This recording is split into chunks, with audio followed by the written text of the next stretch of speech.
নোলক লিখেছেন কবি আল মাহমুদ।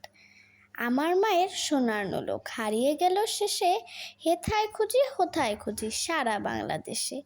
নদীর কাছে গিয়েছিলাম, আছে তোমার কাছে, হাত দিও না আমার শরীর ভরা বোয়াল মাছে।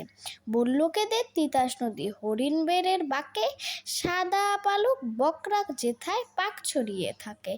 জল ছাড়িয়ে দল হারিয়ে গেলাম বনের দিক, সবুজ বনের হরিৎটিয়া করে যে রে ঝিকমিক।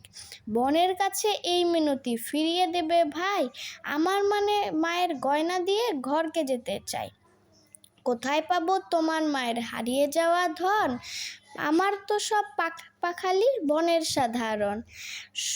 সবুজ চুলে ফুল দিয়েছি, নোলক পারি না তো, ফুলের গন্ধে চাও যদি নাও, হাত পাতো হাত পাতো। বলে পাহাড় দেখায় তাহার আহার ভরা বুক, হাজার হরিণ পাতার ফাঁকে বাঁকিয়ে রাখে মুখ। এলিয়ে খোপা রাত্রি এলেন ফের বাড়লাম পা, আমার মায়ের গয়না ছাড়া ঘরকে যাব না। তো আমি যে এতক্ষণ কবিতাটি বললাম, চলো এই কবিতার মূল ভাবটি জেনে নেই। অনন্য সুন্দর বাংলাদেশের প্রকৃতি। মায়ের নোলক হারিয়ে যাওয়ার গল্প বলতে বলতে কবি যেন এই প্রকৃতির সৌন্দর্যকে তুলে ধরেছেন। আমাদের চোখের সামনে ছবির মতো ধরা দিয়েছে এদেশের নদী, পাখি, ফুল, বন ও পাহাড়। কবিতার মায়ের হারিয়ে যাওয়া নোলক খুঁজে বেড়ান সারা বাংলাদেশে।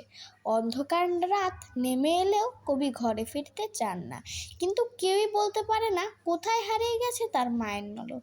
মূলত নোলক খুঁজতে খুঁজতে কবি আমাদের চিনে দিয়েছেন গ্রাম বাংলার সবুজ ও স্নিগ্ধ প্রকৃতিকে। এটাই ছিল আজকের কবিতার মূল ভাব। তো এখন আমরা কিছু শব্দ অর্থ জেনে নিই। আচ্ছা, তোমরা কি জানো নোলক মানে কি?